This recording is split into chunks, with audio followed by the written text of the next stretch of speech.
Hello, everyone. Welcome back to Britton's Hangout Hour, episode 95. I have to say, I've been saying it since episode 75, but I can't believe we're here. I'm here today with a newer YouTuber, Samwise Gamgee. After his career of throwing rings in the Mordor, he's become a YouTuber now. I'm kidding. He's not that Samwise, but he is a pretty fun YouTuber, though. How you doing today? Or this evening, I should say. Doing all right, doing all right. Kind of a I'm kind of sorry, a I long had day to at the do that top, but joke. Yeah, it's ISamwise. that's right. No, doing all right though. Good to be here. Um, but yeah, you started YouTube like not too long ago, like a month ago. So Yeah, you're pretty new to the game. yep. Um, it's kind of funny. I had a YouTube channel talking about books that I uploaded consistently on when I was like 16. Um, and did that for like 2 or 3 years. The problem is that was all like pre-pandemic, and so everything that I saw on BookTube at the time was reading like young adult novels and a lot of modern romance, which wasn't what I was wanting to read.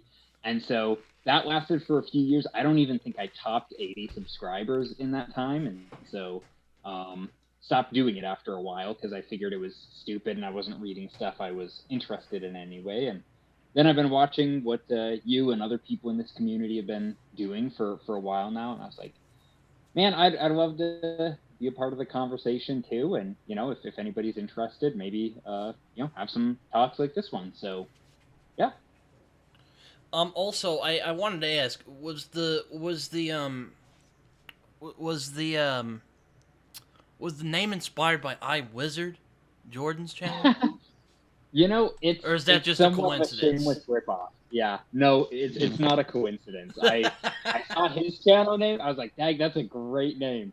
And I've just like, because of Lord of the Rings and because I'm a big Tolkien fan, I've been called Samwise for years by friends who are other Tolkien fans. And I was like, Jordan can do it. I love Jordan's stuff, so I hope he doesn't mind me pirating his name. So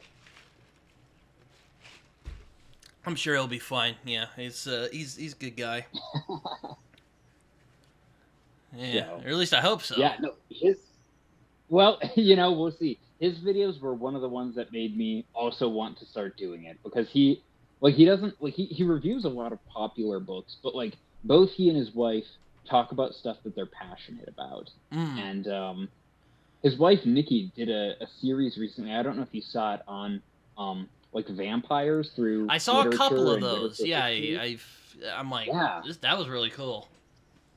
I was like, she's doing something. She doesn't care about, like, you got the impression watching it that even if this doesn't crack 1,000 views or 2,000 views, she's talking about this because she loves it. And man, like that was in some small way an inspiration to me of like I'd like to do that. So Yeah, you made a video called "Philosophy of the Night Angel Trilogy," which I'll admit I only know that series because apparently Daniel Green really liked that series like back in the day. I don't know if I haven't watched him in a while, so I kind of I found some other booktubers that I thought were interesting.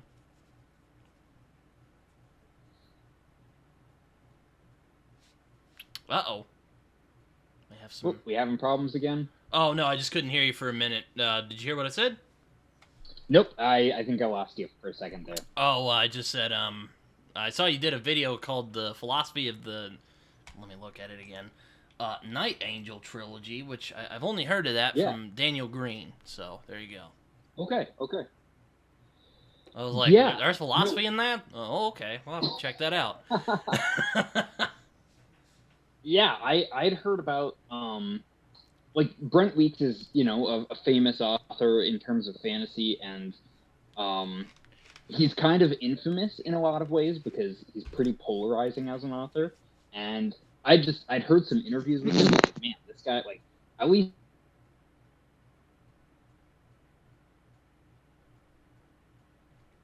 Uh-oh. There's some issues here. Did you say anything? Oh, dear. Sorry, did it blip out on my end? Yeah, you kind of you went out again. Oh, oh, oh. Hello. Howdy, is that any better? Can you see me? Can you hear me? I can. Can you see and hear me? I can see and hear you. Okay, we got it. All right, we'll see if this does the trick. All Thanks for right, bearing I'll with me. just cut all that bit out. That's what I was saying earlier when you popped back in here. But here we are. Sure. Okay, so we're back. Good deal. Thanks Sam, for bearing with me, Brent. ISamwise, thank you, or welcome back. You've been Thank on you. another perilous journey, but technology. I was saying earlier, I'm like, God, technology, gotta love it. But anyway, what were you talking about? Oh yes, the Night Angel trilogy, which I haven't read. Yeah. Didn't he write something else about prisms, or it was like something prism, if I remember right? Yep. The Black Prism. That's the Lightbringer series. I haven't read those. I'm interested, but at least with him, I was interested enough in Night Angel. Most people say that his Lightbringer series is better, but I was interested in the Night Angel book, so I was like, I'll give him a shot. And if you watch my video on philosophy of Night Angel, I kind of go over it briefly, but like the Night Angel books definitely read like somebody's first novel. There's some parts that are rough around the edges, and there's some genuine things to criticize in those books. But I guess for me, most of the discourse that I heard about those books, whether it was from other YouTube channels, stuff on Goodreads, was basically just talking about his flaws as an author. And when I read them, I said, but there's some really interesting moral questions that he's playing with here. There's some really interesting philosophical ideas that he's wrestling with.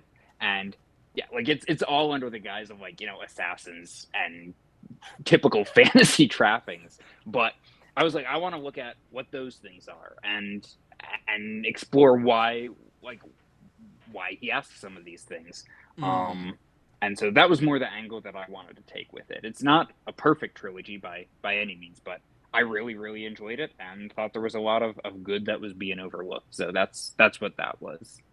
Yeah, I mean, I don't really believe in perfection, really. Even books where I'm like, damn, that's a 5 out of 5. Like, I'm sure there's probably something wrong with them.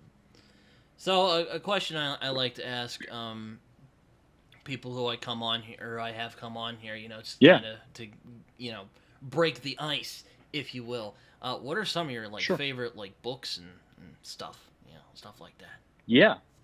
So, if we're just talking generally, I think I was actually listening to, just kind of in prep for this, some of your other episodes with chatting with other guests, and something that one of your other guests said, I can't even remember who it was now, but they said that probably the most formational books that you read like between the ages of like 17 and 30. It was something like that. I'm not quoting him exactly, but it was something along those lines. And so that kind of cracked me up, that like most of the most formational stuff you read is when you're like, a young person. And that's probably true for me. Because I would say my favorite book of all time I read when I was on the young end of that. I was like 15, and that's Les Miserables by Victor Hugo. It's probably my favorite. I still need to read that, though. I know the story because I do like the musical. Yes. Yeah. And I actually think that the movie version they made wasn't that bad, though. Yeah. No, though there was some. Russell Crowe singing is not. I don't think it's that bad, but it's definitely right. There's something off about. I'll give you people who made fun of it. It does sound a little off. Apparently, it is right. Because I was in choir for a few years, but sure. I guess the singing, the pitch was right. He was hitting the notes right. It just sounded weird because he just has a. You can say he's an off-putting character, so the singing is off-putting to match it. There we go. We'll you know what? That's a great way to put. I didn't think of it like that, but it's kind of it's funny. It's one of those just funny things, yeah. So, But Yeah, and then also I like Russell I would Crowe, say for so I can't I hate know, on him I too know, much. yeah, he's a good actor for sure. But yeah, I do like Les Miserables, or well, I like the musical. Hmm. I haven't read the book though. It's kind of interesting because I'm a big Charles Dickens fan, and I've heard people compare Okay, good. Victor Hugo to Charles Dickens. So Hmm. I mean I don't know how Yeah, true there's that is. I'm sure there's differences because when I'm off to yeah, compare things, people are quick to go, "Well, there's different." I'm like, "Yeah, I get that. I'm just right. I mean, and it's funny to say this about comparing Dickens and Hugo because like Dickens is pretty famously not brief with with his books. His books are pretty large for the most part. But I'd say like he's got a lot more brevity than Victor Hugo does. Because even though Les Miserables is my favorite novel of all time, that's for very personal reasons. mm, Because if I'm recommending it to somebody, there's easily 500, 600 pages. I'm not even exaggerating, probably 500 pages that if you cut out of the book, I'm not saying it would make it a better book because you'd miss some of what Victor Hugo's going for, but mm, it would make it significantly more digestible to a modern reader. Um, like a great example of this is you'll remember from the musical, like it opens with Jean Valjean being released from prison, and then he has this run-in with a local village priest who shows him mercy, and that kind of changes the mm-hmm. course of his life. Like the opening 80 pages of the book are about the priest and about his life in the village and about his philosophy and how he viewed things. Um, this character who appears for like one scene in the entire story at the very beginning, Victor Hugo spends like the first 80 pages about him, and then is like, and one day, this escaped convict comes into his life, and it's not like that, obviously, but like a modern editor would be like, no, cut all this, and so to a modern reader, it is a very unwieldy book for some of those Have you reasons, watched which are have understandable. you watched An Erudite Adventure, Tony from An Erudite Adventure? Because if I remember Mm-mm. right, he's actually a big fan of Les Miserables, Okay, the book anyway. sure. Um, no, I mean, I'll put it this way. I know the gist. I'm sure the book is different than, you mentioned that. So I'm like, yeah, I mean, I don't mind older books, but you do have to kind of be like, yeah, there was a different. I hate saying this, but there was a different standard then. Right. Yep. And as far as adaptations go, like the musical does, like you said, it does change things from the book. But if you're trying to get like a modern person, a modern audience into Les Mis, like the musical is probably the most accessible way to go because they do capture a lot of the themes and a lot of the heart of the book, even if a lot of it's trimmed down. But that's why it's adapting something. So Yeah, I mean, yeah, I mean, I really like the theme in it, what is justice, and can you redeem yourself after you've right. done a lot of bad things in the past, and Hmm. I think it's a very human story. At least a musical is. I'm sure I'm sure the book is similar, Yeah. and Yeah. And there's also a lot of like republicanism in it, or mhm. at least the show has there's the protesters and stuff. Right, like you want to think of just how much that's been recontextualized for somebody as a reader, where it's like, a big part of the book in the latter half is the student rebellion, and you look around in 2024, you're like, wow, this looks like eerily similar to Yeah, stuff you see going right. on like, CNN or Fox on a daily basis almost, it seems. I mean, not like war in the streets in that sense, but as far as like student protesting and being like, we see in our minds, we see this as justice being violated.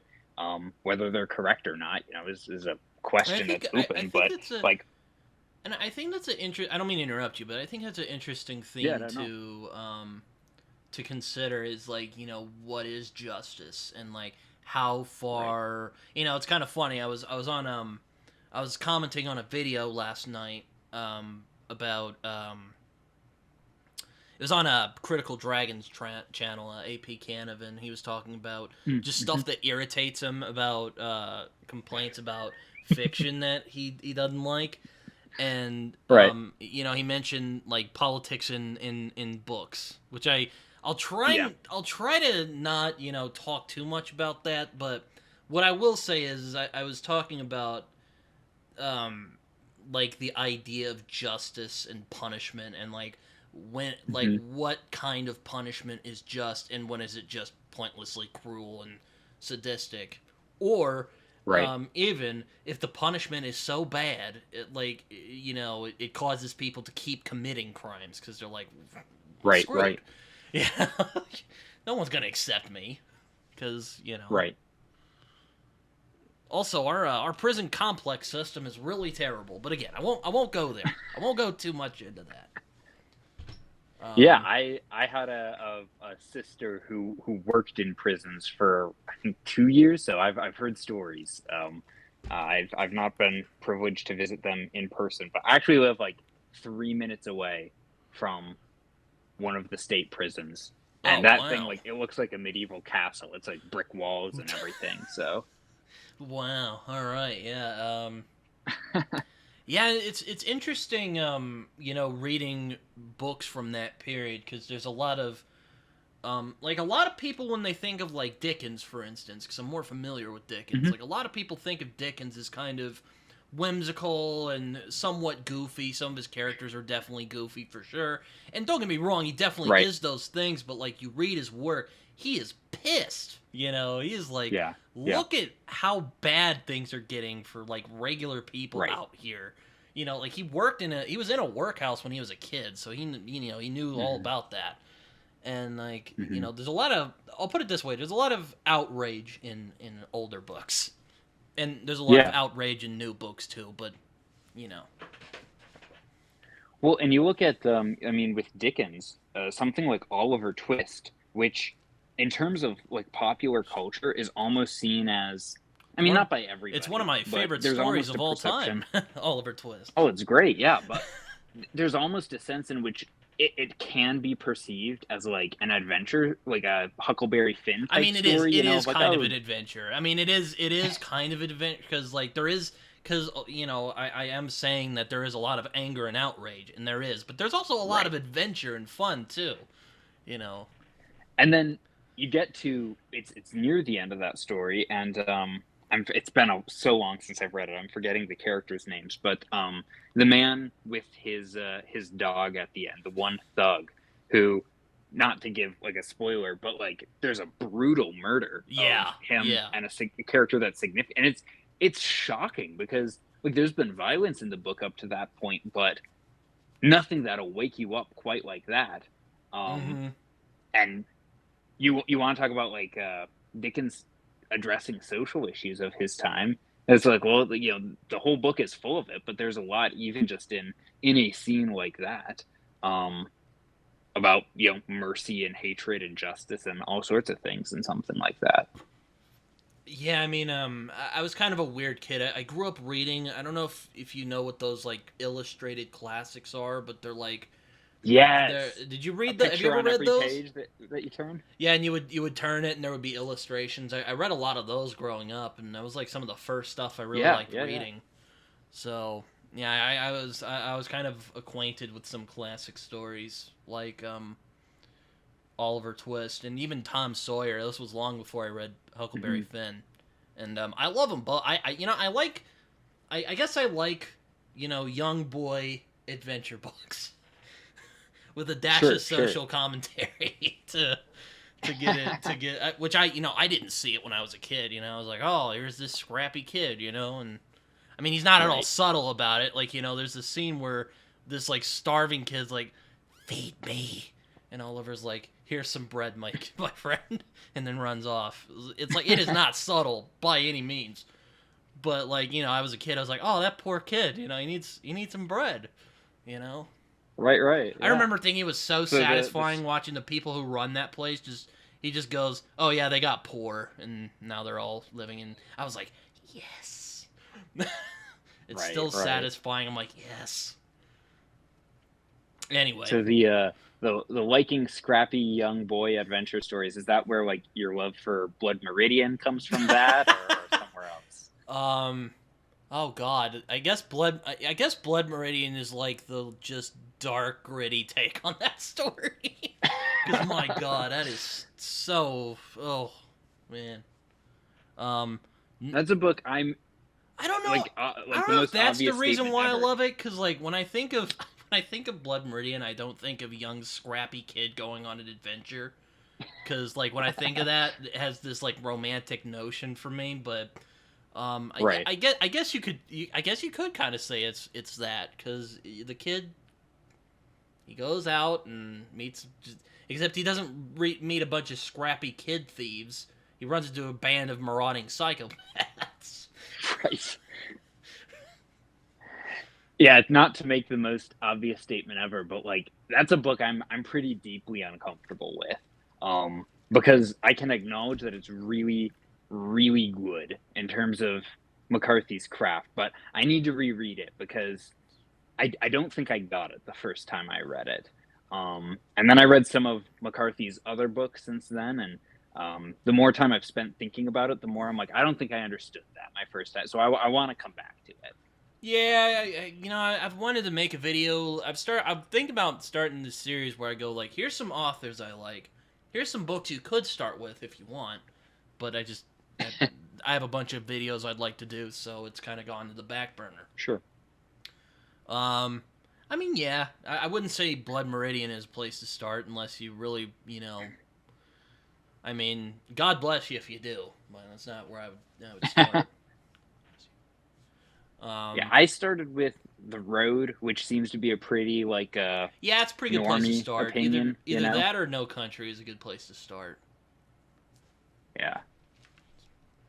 Yeah, those are some of the more. I mean, and I think a part of that's because McCarthy's a little bit less ruthlessly dark with the places he's willing to go. I'm going through Child of God now, and I mean, you want to talk about McCarthy being unflinching. Like Child of God is it's unflinching, and yet at the same time it's not as grotesque as I expected it to be. Yeah, that's actually one of my lesser favorites, because like it's well written. I like the I like the he's a great prose stylist, so I think he's it's kind of a given. But like it was just kind of like I didn't know if there was a lot of purpose to it, but I'd like to read it again at some point. That is one I'd like to read again, because I'm like I want to see what he's getting at. Have you ever heard the line from, because James Franco made that into a movie? Have you ever heard that line between him and Cormac McCarthy about that book? Oh yeah. What was it? Wasn't it that, I think I have? Isn't it the one where he was like, "Hey, Mr. McCarthy, why'd you call it Child of God?" And he just goes, "I don't know, some reason." Yeah, he was like, why'd you write a book about this like horrific topic? He's like, oh, so probably some dumbass reason. It's like, what, like, you can't imitate that kind of cool. Like that only comes through blood, Yeah, no, I mean, so yeah, he was an interesting character. Like he didn't like talking about writing. He was just kind of like, "Hey, it's in the book, go nuts on it. I'm gonna go over here and do my thing." But yeah. But yeah, no, I like McCarthy a lot, and my friends like to heckle me because they're like, "Oh God, you bring him up in so many of your videos." I'm like, "He's good. What do you want me to say? He's one of my favorites." It's like right. When I hear Philip Chase talking about Tolkien, like, come on, like, you don't make fun of him for that. Or Alan talking about the Greeks or the Romans. It's like, oh, here we go again. So. Yeah, no. I did watch your Book of the New Sun video that you did, kind of. Yeah. I guess an overview is what I would call it. That's kind of what it came off as to me, which piqued my interest. I read a Gene Wolfe book a long time ago called The Land Across, which I did not care for. Okay. But Book of the New Sun, a lot of people are like, Britton, you're going to like that series. I think even you have commented on one of my videos saying, Britton, you're going to like this. I'm like, maybe I will. I just a bunch of other books I'd like to read first. I actually have the Wizard Knight over there I'd like to try. So, as well. You're a fan of Marlon James, as I recall, and so Gene Wolfe gets compared, or rather, Marlon James gets compared to Gene Wolfe quite a bit. So, I mean, maybe there's a head start there. Yeah, I've heard that. I'm like, well, I like Black Leopard, Red Wolf. If Book of the New Sun is anything like this, then I guess I shouldn't be too intimidated.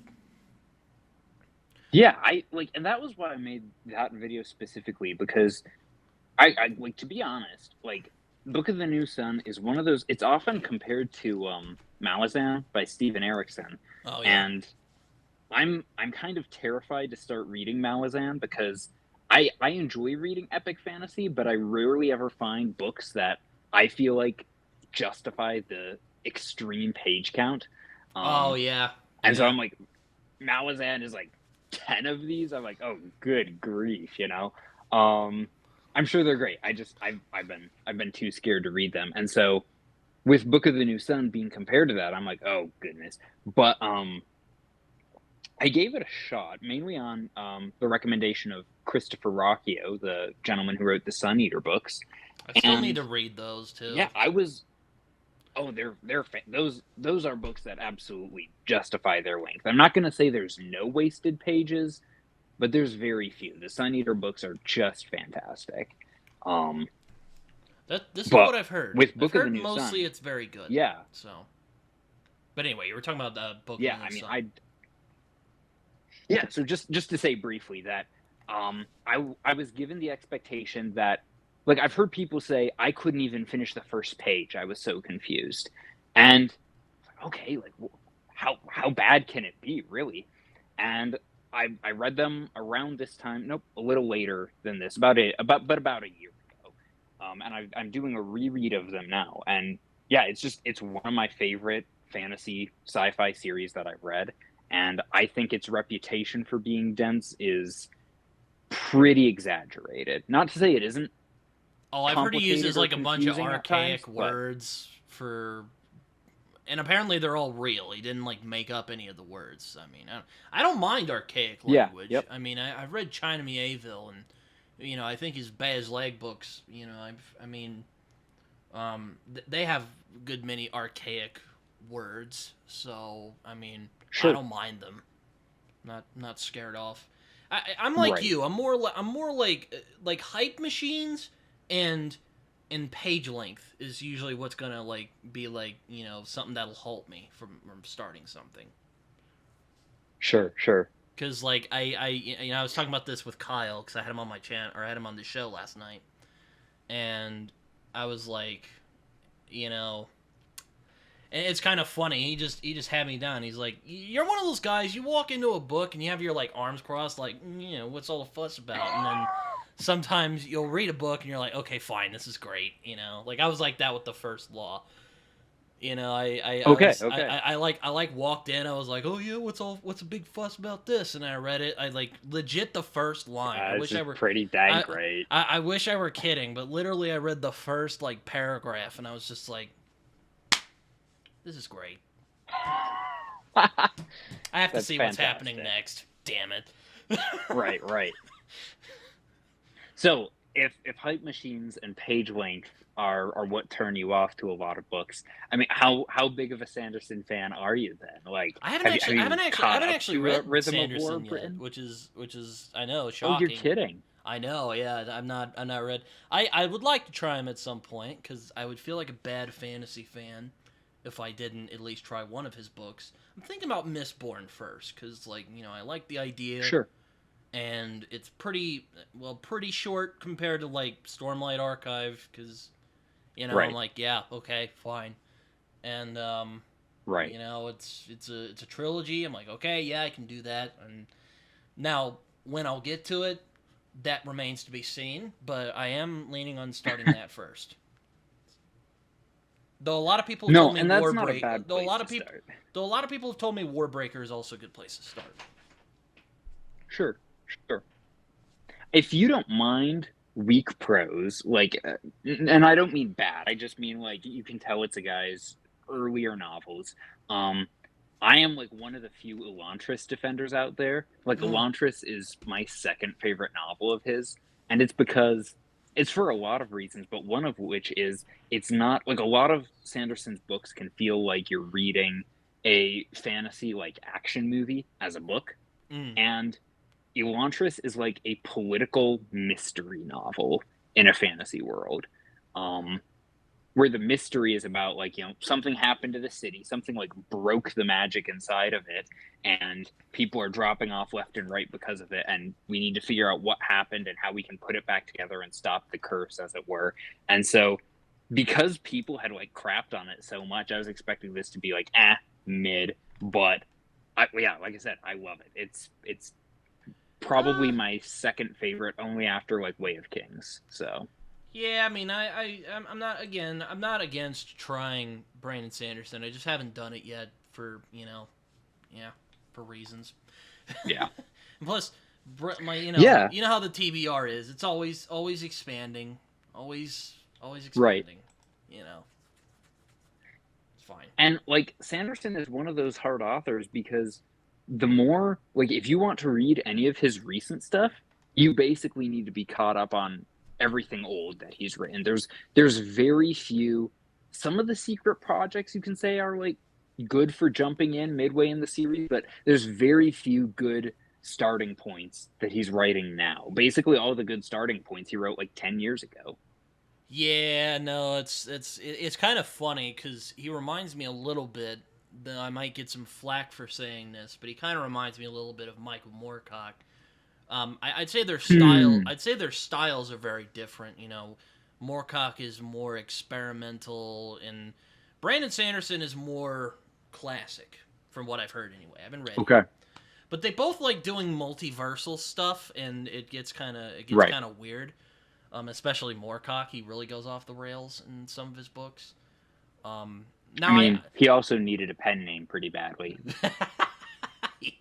Unfortunately, yes, he probably did. But I mean, it probably got people's attention. They're like, "Oh, look at this." But anyway, I mean, hey, I mean, I often am like, "Hey guys, if you like multiversal weirdness, that Brandon Sanderson likes to do, it's a lot different." But Michael Moorcock that'll satiate your thirst for Sure. multiversal sagas. Yeah, I've not read him. I mean, he said mean things about Tolkien, so I'm like kind of like holding him off with a bit of a grudge. No, Epic Pooh is I mean, it's a fascinating essay, but I don't agree with everything he said, and yeah, he's I went through that essay with like a red pen, and I think he does a very good job saying like my classic example of this I can't use because I find him to be a very almost like a Christopher Hitchens type of person where he's so fun to listen to that even if what he's saying is complete nonsense, and I'm not saying everything Hitchens said is nonsense, but I think there's some things that both people say that you can pick apart pretty easily but like Moorcock, he's so good at spinning these things and coming up with analogies that if you read Epic Pooh closely, I think half of his arguments he like undoes for himself like in the next paragraph. I think there are some valid criticisms you can make of Tolkien.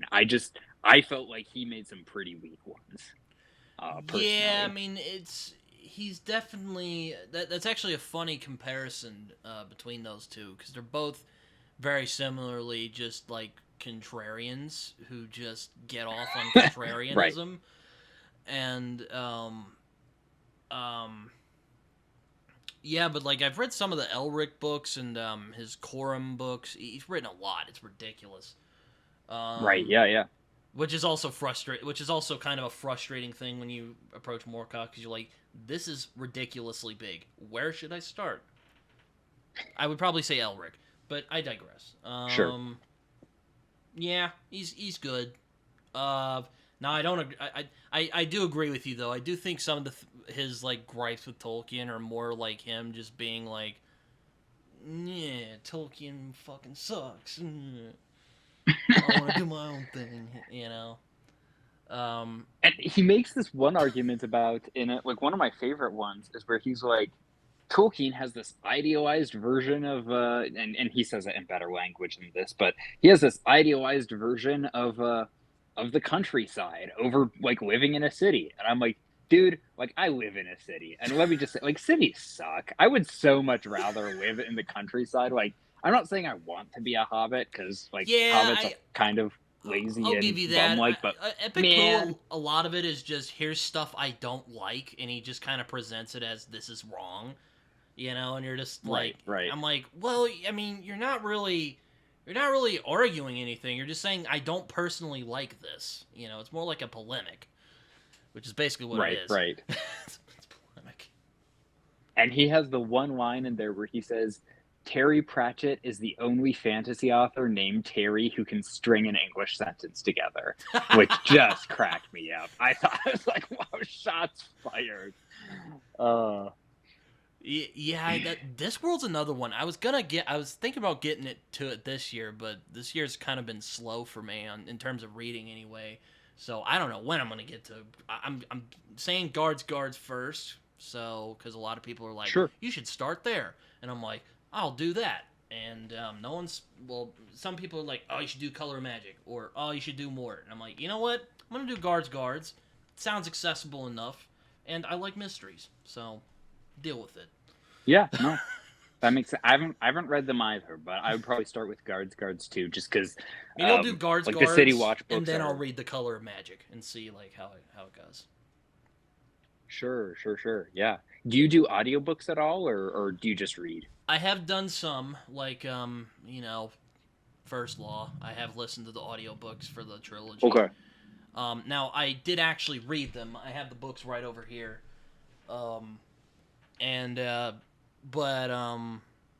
I don't do a lot of audiobooks though, because I was saying this last night. I don't have anything against audiobooks. I just get distracted really easily. So, I don't do them very much. But there are some I enjoy a lot, like the Stephen Pacey performance of First Law. It's really good. Yeah. There's No, that makes sense, because I haven't listened to Discworld, but I've heard they're good. Yeah, I've heard that too, or maybe it was an adaptation, but they had Christopher Lee as Death, which a lot of people really liked, apparently. Oh, that's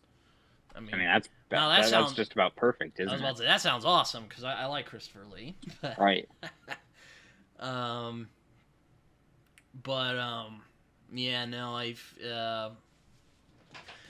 going back to Epic Pooh, it's kind of that essay is kind of funny, and I'll admit that was the only time I have ever seen Philip Chase actually get testy about anything, is when he was talking about Epic Pooh. He was uncharacteristically harsh to that essay, which I think is hilarious. Really, it's great. Like, it's just like I even told him, I'm like, dude, like that's probably the testiest I've ever seen you.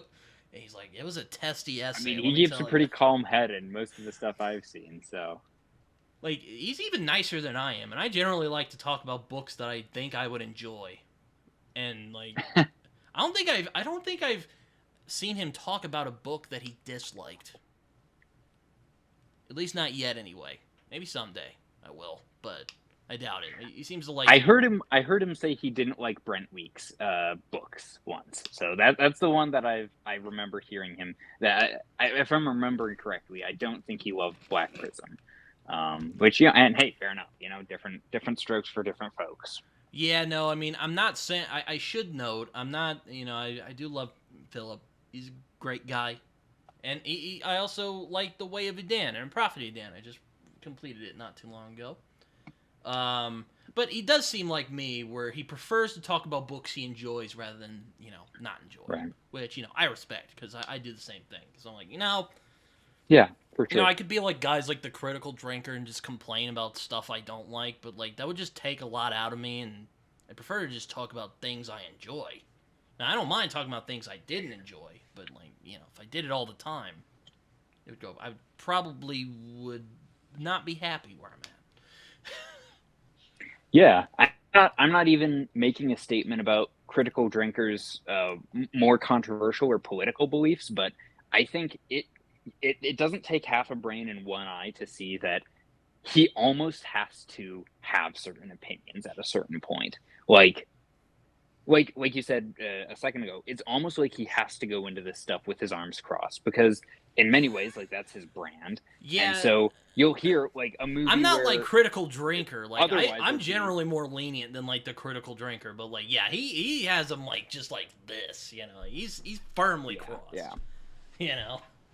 And you know, like at a certain point, it becomes like, so why are you even doing this? If all you do is just dislike everything out there, you know, like what's the point? Like, what are you trying to build instead? And I know he's an author, and I know he's written stuff, and he's working on a movie or something. But so I'm not saying he's not trying to put out like a statement of his own. But I just get disillusioned with how crass and negative he is about some of that stuff. Yeah, I mean, you know, I was watching I don't know if you watch like a lot of movie I don't know how like versed you are in movies. I don't know if you, but I like films a lot. I've been kind of bad at keeping up with them lately. But you know, I watched like Ralph the Movie Maker, some of his some of his old videos from back in the day. And what's cool about his videos is that he not only like complains about movies he doesn't like, he goes into detail about why these are bad, which I think is far more educational than just getting mad and saying this film sucked because, you know, reasons. Right, right. And I think like, you know, one of the problems, Or it's bad because you know, of the I'm message, actually as he would say. right, and I think like, okay, even if he does have a point there, and once again, I'm not speaking one way or another, but he's being very imprecise about what he's objecting to, and it's to I would AP agree with Canavan's that. point. Yeah, it's to AP Canavan's point about, you know, well, I don't like politics in my books. It's like, well, there's plenty of books with politics in them that you love or you think are great. Well, I don't like it done badly. Well, of course, anything done badly is done badly. Like, duh, you know. Um, so to me, just that whole criticism of, yeah, like you said, the message. Like, I understand what he's saying and I understand the complaint, but I don't think it's a very effective way of communicating that to anyone who doesn't already agree with you. Yeah, you put it more beautifully than I could have, because I would have just said I think he's a bit disingenuous at times. Oh, Like, sure. there's a couple of reviews I yeah. have seen. I'm not going to rag on the critical drinker forever. We'll move on to something else soon. But I've watched a couple of his videos. I'm like, dude, you're either not getting the point, or you're just being deliberately obtuse. Right. But you know, I don't know. Right, yeah. But hey, he's laughing all the way to No. the bank. Here I am, you know, we're hanging out here. Though I'm glad we're Yeah. here. I mean, you look at how many followers that guy's has, and it's like, man, I mean, I'm not saying he's doing something right, but he's definitely resonated with people because people listen to him. So, I think that's what frustrates me about channels like his, is that he sees a legitimate problem, and he makes good points about that legitimate problem from time to time. But he doesn't balance himself out. You know, it's not like Ralph the Movie Maker or AP Canavan, where he explains why this is bad. Like, you know, he doesn't. Right. There's not sufficient analysis. And I'm like, you know, and I would love to just say, like, you know, for a critic, you have really poor analytical skills. Either that, or again, you're just being deliberately obtuse, which has become my favorite term tonight. And like that's why I commented on your conversation with AP, where I was like, I mean, props to you, man, for having him on, because I would be terrified that he's gonna like deconstruct my soul in front of me, you know, as I watch if I talk to him. Like, oh god, there was a couple of times where we were talking about like Frankenstein, and he was just like, well, when does he actually get parts in the book? And I was like, shit. I forgot if he did in the book. Because I haven't read Frankenstein in a long time. It's been a few years. Sure, yeah. And, you know, I have a pretty good memory, but I don't remember everything. And, you know, we're human. And he's just, I'm Well, like, I guess that's why he has a PhD in this stuff and I don't, so. yeah, I know. I joked with him on the But- on the episode I had him on, and I was like, so you actually have a PhD in fantasy? And he's like, yeah. And I'm like, so really? And I don't know if anyone's actually said this before, which I'm sure they have, but I'm like, so really you should be Dr. Fantasy. And he's like, ha ha ha, very, very funny, yeah. Philip's my nemesis, yada yada. Very true, very true. Though Philip's comment is hilarious. I love the one he left. He said, don't let AP fool you. He's definitely a Titan in his draconic form. They don't call him Professor Fireballs for nothing. So I'm like, yeah, alright. I like this. It's good. Anyway, but yeah. Yeah, no, it's kind of like when I had Bookborn on. Like, I was shocked he let me go on for as long as we went on. Because I was like, I'm sure, like, he'll give me, like, an hour, and then he'll be like, I gotta go to sleep or something. And we went on for a little bit, so I'm like, all right, yeah, it was a good one. I'd love to talk to him again. Sure. I mean, so many people on BookTube just seem to be real. I mean, I don't know many of them personally. I know a few, but seem to be genuine. I will admit, really he did get a people. little testy in places. I don't think it was at me, but I just brought up some stuff, and he started getting a little Well, you saw it. I'm sure you could tell. But there were some points where he would just, like, bluntly say something, and I'm just like, all right, we'll just go with that. Well, there we go, yeah. All right, here we go. No, like, he was talking about... Yeah, so... Oh, sorry. What were you going to say? No, it was something else. Go for it. Oh, I was going to say, like, like, we were talking about a friend of mine who doesn't like Malazan, and he was like... Oh, yeah, here's what it was. I was talking to him about Malazan, and I was kind of like, I've heard from some people who I respect that, I've heard from people I respect it's not good. I've heard from people from people who I respect who do like it a lot. And he's like, okay, who are some people? And I'm like, oh God, Jesus Christ, he's laying it on me. So I'm like, okay, I'm gonna get it on. So I got a video from a good friend of mine who does not like Malazan. I'm like, okay, here you go. And he goes, there's this. I've figured out two things from watching that guy's channel. I'm like, okay, yeah. What is it? And he's like, for one, he has a very particular view of what makes a story work. And I'm like, okay, yeah, all right, I'll give you that. And then he's like, and for a writer, I've noticed that he's not a particularly good reader. And I was like, okay, hold on, I gotta pump the brakes. I laughed. He cracked shots me. Fired he across the bow. He cracked me. I'm like, oh, okay. I gotta hold on. Pump the brakes. All right. I'll give you the first point. I'll grant you that. Second point, I'm gonna have to push back. And he's like, okay. So there's a video he did on Harry Potter where he completely misreads the tone and then just Americanizes it, is how he said it. So he completely gets rid of what makes Harry Potter what it is. It's a British story. And I'm like, oh, okay, yeah. I mean, I still don't agree with him, but, like, I'm like, all right, I can't really argue with that. Or I could, but I don't want to, because he's like, like, I don't know. I don't know what to bring up with that. But yeah, that was something. That was an experience. Yeah, well, I mean, like I said, props to you for coming under the gaze of Professor Fireballs for, what was it, just over 2 hours. So yeah, no, it was crazy. Yeah, but yeah, he said he's not a particularly good reader. I'm like, oh my God, dude, I'm gonna get blasted when I put this up. Luckily, no one's blasted me yet, that's an so insult. We're good. Hey. It was kind of funny. I was tempted to tell my friend, I'm like, so on this next podcast, don't get mad at me, but my friend did throw some shit. This guy kind of threw some shade, and I laughed because it was so brazen about it. But I couldn't. I didn't have the heart to do it.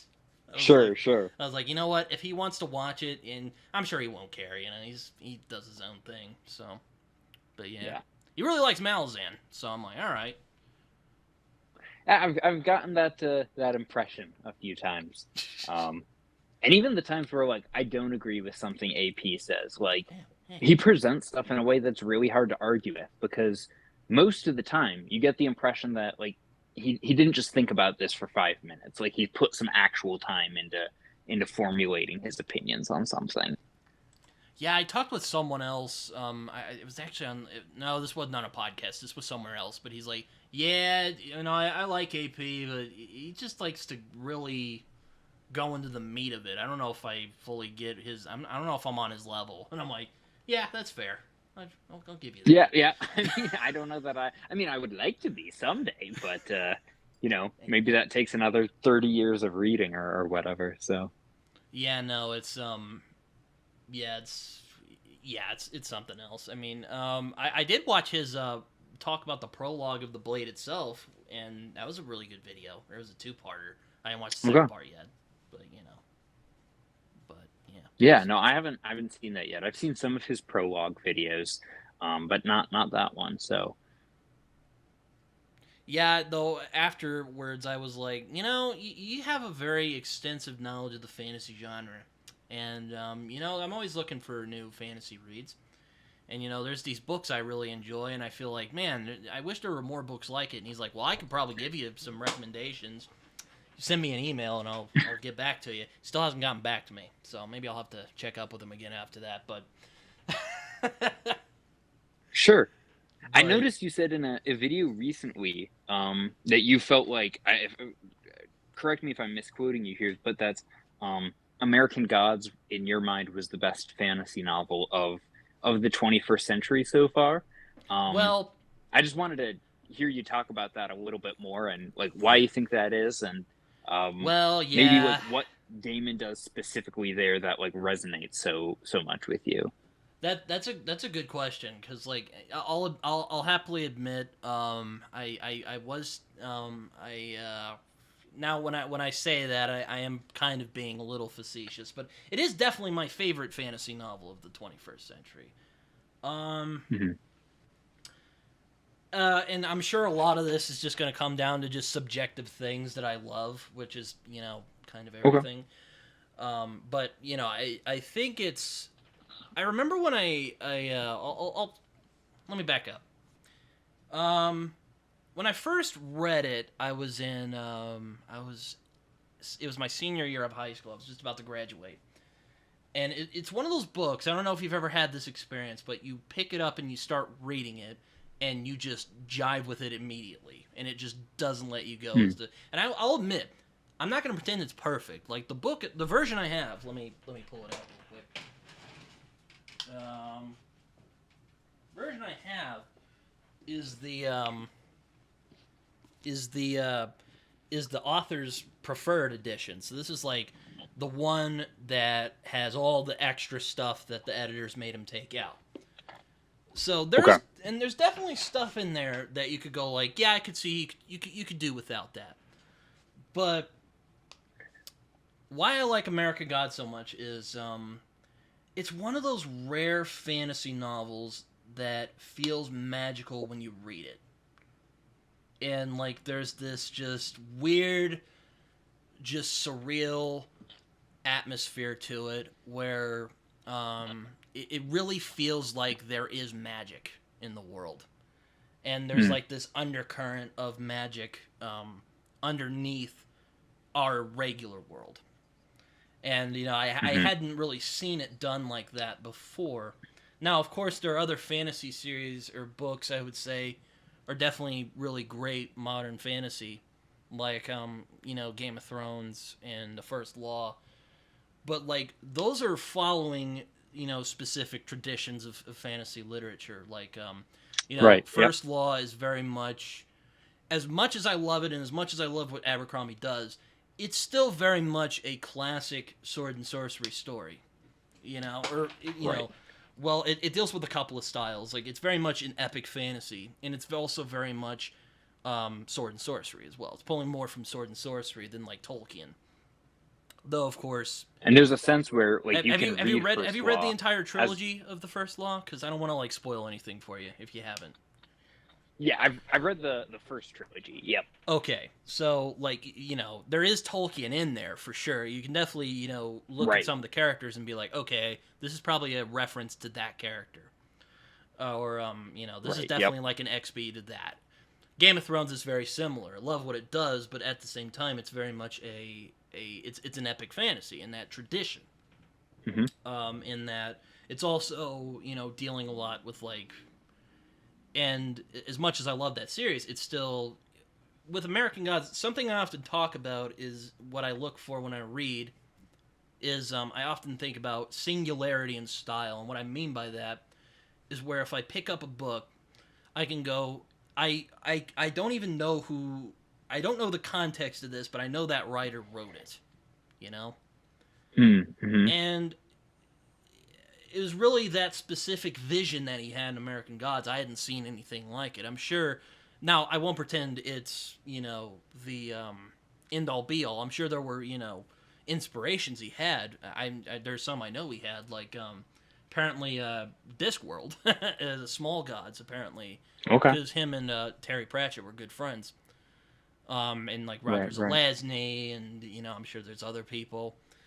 But just what he brought together in that series, or not series, what am I talking about? That book. I'd never seen anything quite like it. And I don't know if I'll ever see anything like it quite again. I joke with some friends that I think American Gods has ruined urban fantasy for me. But yeah, no, I think that it's a great book. It's a great book. Now, I do know how people can put it down because it's not, the story is there, but it's very much like it's a vibe, you know, like you're moseying around. It's a road trip book. Sure. It's partly a road trip book. Right. So you're kind of moseying around. You're seeing all these cool things. I loved it. I thought it was really fun, you know, and yeah. But yeah, that's kind of. I would love to do, and I did a review of American Gods a long time ago, but I'm like, that sucks, so I got rid of it. And one day I'll do one that I think I might even have like a conversation about it, because I don't know if I could do it in a video. But it is definitely my favorite fantasy novel, not just of our century, but of all time. At least right now, anyway. Okay, yeah, Right now. It's interesting because like Gaiman said that when he was writing the book, one of the things that he did is he wouldn't write about a place unless he'd been there. And one of the things that's interesting to me when I read it is that Neil Gaiman, at least last time I heard, lived in, at least his full-time house was in Wisconsin. And I live in the great white north of America as well. And the portion of American Gods where he has, I think it's Shadow, is spending a significant amount of time in Minnesota. That's actually some of my favorite bits. The like, most. Are you talking about when he meets like Yes. Sam and the old man who I won't spoil what happens, but it's one of my favorite points of the book. Yeah, I love that part. Right, and like the car out on the lake, the car out on the ice, like everything. I have never read a book that more perfectly captures Minnesota than that passage of American Gods. It's just like dead on. I've never as far been as to understanding Minnesota. a place and the atmosphere. What I also think is fascinating about it is, and I always joke with my British friends. I'm like, how come you guys get America better than we do? Like, that's not fair. Go away. Like, go back to England. Write about England. And I'm kidding, of course, but it's also like a really great microcosm of America, like just the weird, sprawling, just unusual nature that is America. Like, we are literally an anomaly. And like, it's contradictory. Yeah, exactly. And, I mean, I don't know if... I wouldn't call American Gods, like, political or anything. I mean, it doesn't really go into, like... you know, it doesn't go into, like, you know, our past or anything like that. But he just captures... Like, he captures America in a way that only someone who has never... Well, someone who's not from here couldn't see it. I'll put it this way. It's a look into America by someone who's not from America. It's really fascinating. Well, and it kind of has to be that way, because if he had been from America, then it would be an argument. I mean, I say this somewhat tongue-in-cheek, but it would be an argument for being the great American novel, you know, and we can't have a filthy Brit writing the great American novel. Yeah, that would be pretty embarrassing if a Brit wrote the great American novel. That would just be like, oh my God, this guy, he's killing us. It's Yeah, right? No, but similarly, I'm really fascinated with, because I like, I've said this before, and people have kind of pushed back on me, and I'll admit you could nitpick this if you want, but America or fantasy is the literature of mythology, but not just that. Literature is a fantasy, or fantasy is the literature of imagination, and just what Gaiman did in terms of just exploring not just mythology, but why we relate to mythology. Why are we drawn to myth? Why do we make up myths? And I think Philip Chase would agree with this heartily, but we do that because we want to understand the world, for one thing. Right. And also and he plays with this with the new gods, and that's to give it a sort of order when sometimes order just doesn't exist. Because it's weird, because in the book they're gods technically, but they're only powerful as much as people believe in them, which is really fascinating to me. Because and I've never seen another fantasy novel do that as succinctly as American Gods did. As weird and sprawling, and people are like, oh, the ending, as weird as it is. I love just the vibe and the weird book that I just love what he did. I don't think it's been done. Right. Or, well, I'm sure it's been done other places. I haven't seen it. So, yeah. Well, and just to emphasize the point that you made there, my professional education, as if you want to call it that, is actually in religion. And what's fascinating about what Neil Gaiman does in that I'm sure book you'd have a lot of interesting or I don't know if you've read American Gods, but I'm sure you have a lot of interesting thoughts on American Gods if you have read it or haven't read it, or have or haven't read it. Yeah, so it's been a hot minute since I've read it, but I read it a little bit ago. But it's interesting because you think about if I were to say Greek gods, Egyptian gods, there's images that come to mind, but in America, because it's such a melting pot, it's very easy to accept this, not to pick on him again, but this Christopher Hitchens new atheist way of thinking of, religion is just the silly stories we told ourselves when we were stupid cavemen and we needed something to come up with. And if you spend even a short period of time looking at the way people understand the world and process the world, it becomes very evident that that's not the case. And a great example of this is in our increasingly secular society where people are less and less publicly religious. It's why do you think that people like The Critical Drinker exist? Why do you think people like this get so passionate and mad when you mess with something with Star Wars? And it's because Critical Drinker, as far as his function goes, is almost a prophet. And Star Wars is essentially treated by many, I'm not saying this was all people, but many people treat this in the same way that other people would treat a religion. They watch this stuff religiously. There's even I think there's even a Jedi religion too. So it's not just not even metaphorical. Right. It wouldn't shock me. I mean, and I'm sure you're familiar with the very famous Han shot first controversy. Yeah, I know what you're talking about. The fact that people are this precise that it matters, an extra laser bolt in the movie changes the entire meaning of the movie for these people.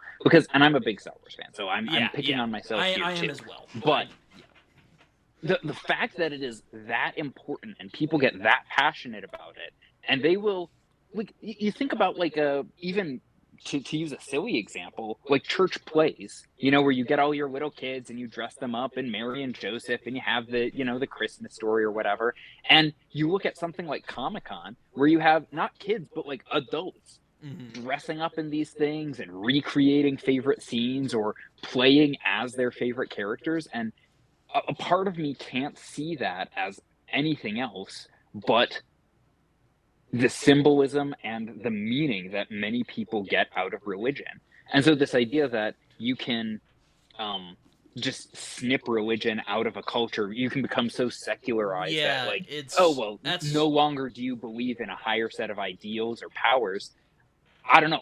I can't help but look around at America and be like, well, that's obviously not true. And even if we're not following the old gods, whether that be Jesus Christ or Odin or Allah, I can't help but see the new gods that are coming in, whether that's technology or movies or fandom or whatever else people see as, Yeah, I'm as being surprised there just wasn't like another a. extent of that same type of thing. And I'm sure someone will correct me and say like maybe there is, because it's been some years since I read American Gods, and as much as I love it and I remember a lot of it, there's probably stuff that slipped through the cracks, but I'm surprised there wasn't like a movie, or well, actually no, I guess that the Lucy woman, the woman who I forget her name, I think it's World. That's right. Yep. World is TV and movies. Yeah. Because I'm like, I'm like, is there a movie god? Yeah, and I'm like, oh yeah, there is. Yeah, okay. Never mind. I was gonna make a. Did he have a politics god in there or not? Kind of. He does have Mr. World and Mr. Someone else. But that's like conspiracy theories and people who believe in conspiracy theories. Okay. Which is great. Well, I mean that fits right in there too. No, yeah. But I love American Gods because it's like believing. It's like, why do people believe in this, and why are we drawn so strongly to it? And I'm just gonna jump into the religion talk. That's why I really genuinely in my heart think that religion is never gonna go away. Richard Dawkins and Christopher Hitchens can prance around in their little suits and go, oh yes, it's gonna go away in 200 years. With their incredibly great accents that just make them so fun to listen to, Exactly, yeah. I love hearing Richard Dawkins because he has this high voice. You're like, what? That is not what I imagined he would sound nasally. Like. But anyway, there, right. Voltaire said it, Nietzsche said it. They said it's gonna die out. Never has. Don't think it ever will. And that's my issue with something like Star Trek. Much as I love Star Trek, is that they think that religion is just gonna go away. And I'm like, no, it's not. People are going to believe in things we even in economics, the invisible hand, which I view more as an analogy. I was talking about this with my friend Raph the other day, but even that, people believe in that, even though the invisible hand isn't a real thing. Technically, you could say it's not real, but people are drawn to that. Right. Yep. People are always going to believe in something that is bigger than themselves. And I'm sorry to say it for the new atheist people out there who, and look, if you like Richard Dawkins, we're making fun of him here, that's fine if you like those people. But I'm just saying, I really don't think religion's going anywhere. Because again, just think about Christianity, for example. Think of how influential it has been on the Western world. Just we quote the Bible even without thinking about it, even if someone has never read it, they'll say something that is from the Bible, and maybe not even recognize it. Which I'm kind of sad. Even things as simple as an eye for an eye, turn the other cheek. And I'm kind of sad. Basic things like that. This is kind of a mixed example, but I'm kind of sad he didn't put Jesus in there. But he does. In this version I have, there is a little short vignette where he has Jesus in there. I would have loved to see Jesus in American Gods, just kind of walking around, but oh well. And actually, for me, that because I read that passage, and I understand the hesitation there because people take Jesus a lot more seriously than they take Odin. I would have loved to see and that's Jesus. because the claims, right? And that's partially because the claims of who Jesus is, that he's a historical character that we believe spiritual things about as well. Is treated very differently than maybe how you would view Odin or Thor.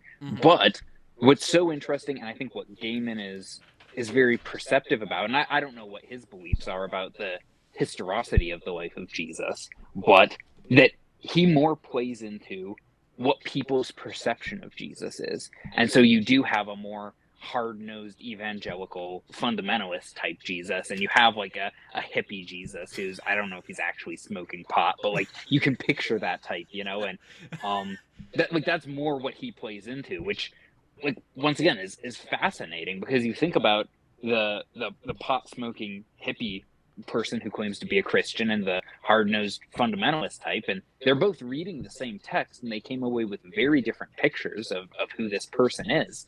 And you're separated by 2,000 years of history and culture.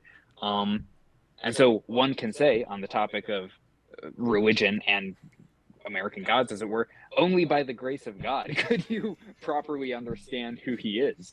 And so I think it's funny that he plays into that. Yeah, no, it's oh man, I mean, you know, I could go on for hours about American gods, but just to keep things as succinct as possible. Sure. I really just, I've never seen a fantasy novel do what American Gods did, which is just like, why do we believe in these things, and why do they matter to us so much? You know? Right. And maybe there are other books that have dealt with this, and I haven't read them yet, but I'm sure they exist. Well, and I think Gaiman gives faiths of all sorts. I think he gives them their day in court, because there's a lot of fantasy authors out there that I find, like, once again, with that being the field that I've studied, I find their exploration of faith or the different gods that they have in the book to be, I don't know, to use a very basic word, to be lame, just really lame.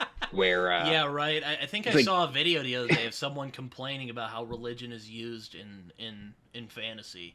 I think there was a conversation about it. There was a conversation. I remember that, but I remember seeing someone complain about like how fantasy like explores religion. You know.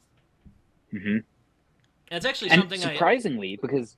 It's actually something I like about The Way of Edan by Philip Chase. I won't pretend he does anything nearly what Neil Gaiman does in American Gods, but he does explore a similar thing, like, why do people believe in higher powers, and, like, what does that mean? Like, what does that mean to believe in that? And it's kind of, what does sincere religious belief mean? Though his is more like, what does it mean to be, like, a sincere, zealot, for lack of a better word. He explores that a lot in the two books I've read anyway.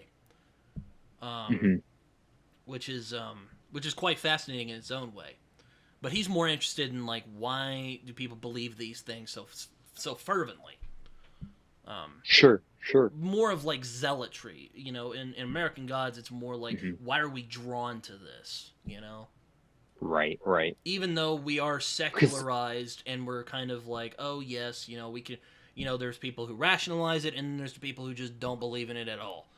But we're still drawn to these stories for some reason. There are still people who like Norse myths, even if, they're not like actual religions, like, say, Christianity and Islam or Judaism is. Right.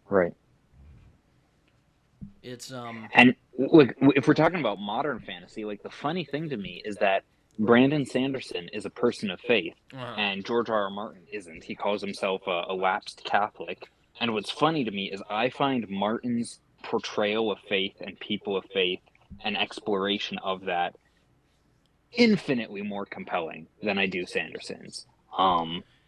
Which, like, I enjoy Sanderson. I wouldn't call myself a mega fan, but I find, like, he's arguably the biggest fantasy author working today whose name isn't George Martin. But I don't know. I don't find a lot of his portrayals of it to be realistic with how we know religions come about and how faith actually evolves. Whereas Martin's I find a lot more believable. Yeah, I mean, I'll admit, I haven't read Game of Thrones in a while. I am wanting to do a reread at some point. When I'll do that, that's up in the air. But, what I remember is, like, what I remember about he also kind of similarly to what, Philip does in, The Way of Edan, in Prophet of Edan, he explores like people who are genuinely, zealously, fervent in their belief, and you see this with like the character of Melisandre, for instance. Like, she is fervent in her belief of this prophecy that like Stannis is the one or whatever, which kind of plays with that sort of chosen one prophecy trope that you see in a lot of fantasy literature. Right. and it's really quite interesting. Because like it's not like him just going like, oh, this person's just crazy, but he's more interested in like how this fervent belief, this, for lack of a better word, certainty that they are right, drives them to do something, drives them to do things that are horrifying by like us yokel secular people. Because it's like that's also an interesting thing that Gaiman plays with in American Gods is that sincere belief, because and how just so alien it is from our American thought process of like how of kind of this more secular society where like we try to rationalize it, and then there's people who just go all right. Yep.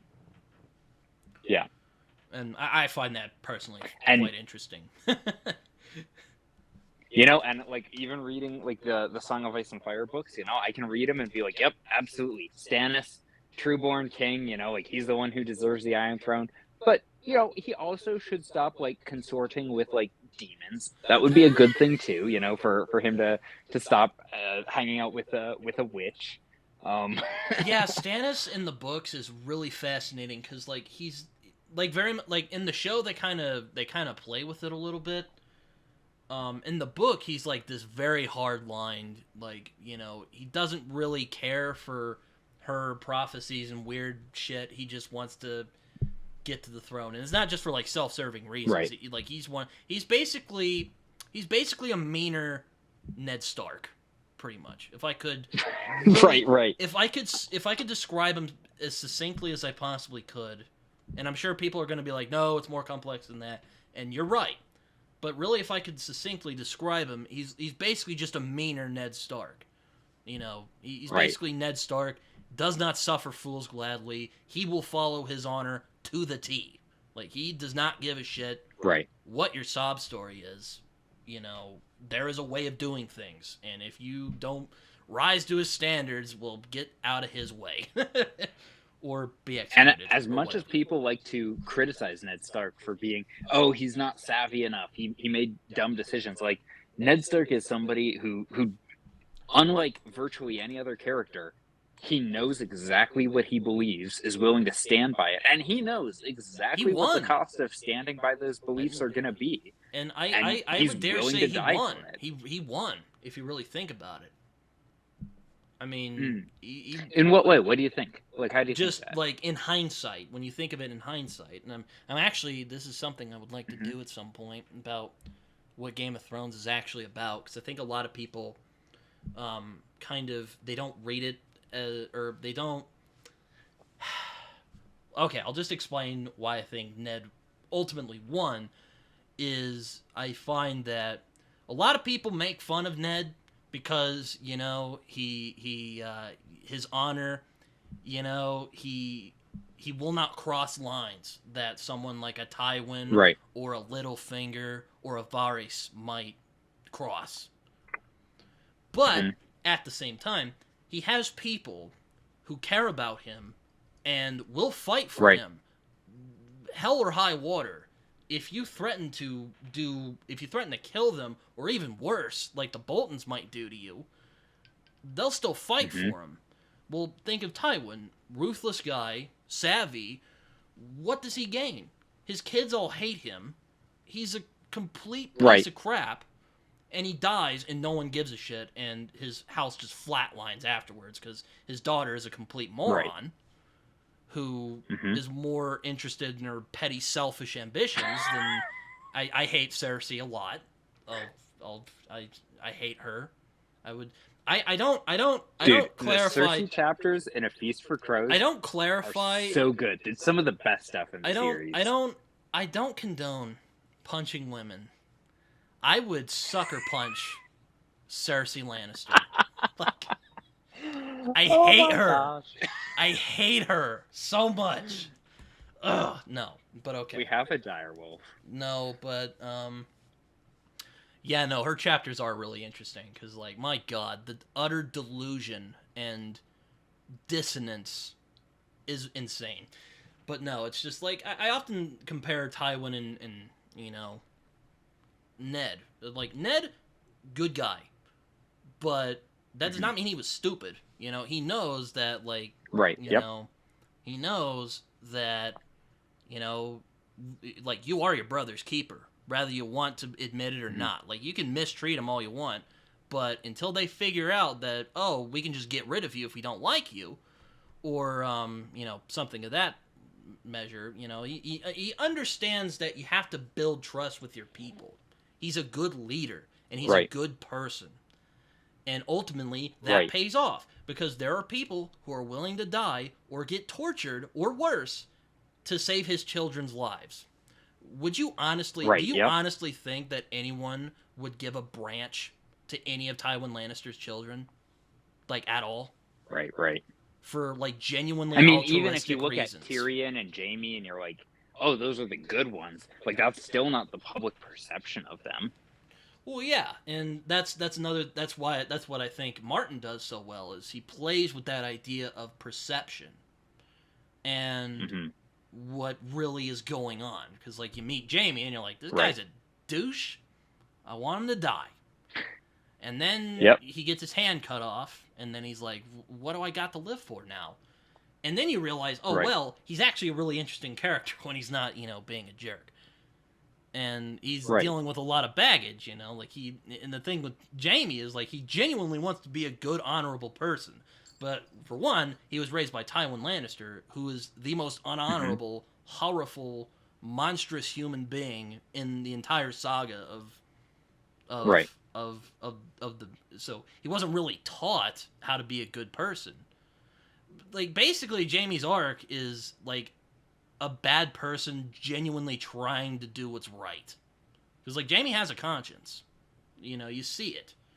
And same thing with Tyrion. I mean, Tyrion also has a conscience, but of course he goes down a different path. At least in the books, anyway.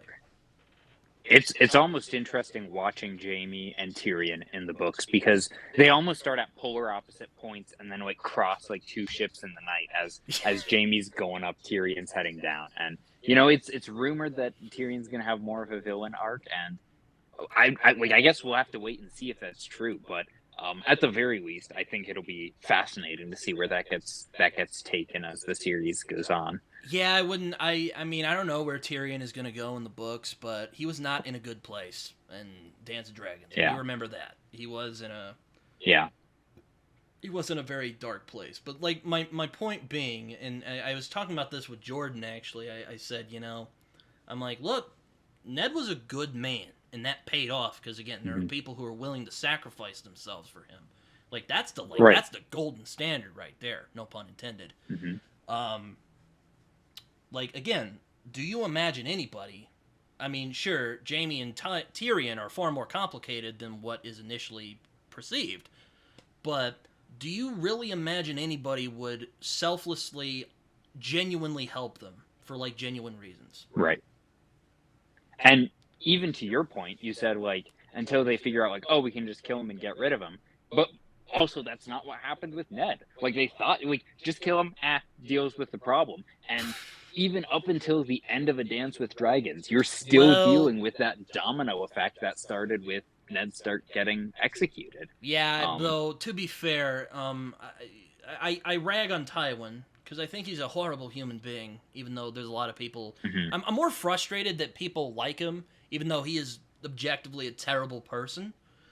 And a lot of people are like, oh, he just did what he had to. I'm like, no, he didn't. That's another conversation for another time. But I think that's Charles Dance's fault, because I didn't get that impression from the book, and like, I know Charles Dance is really charismatic. So. But like here, yeah, I'll give you that. It probably was Charles Dance's fault. He was phenomenal in the world.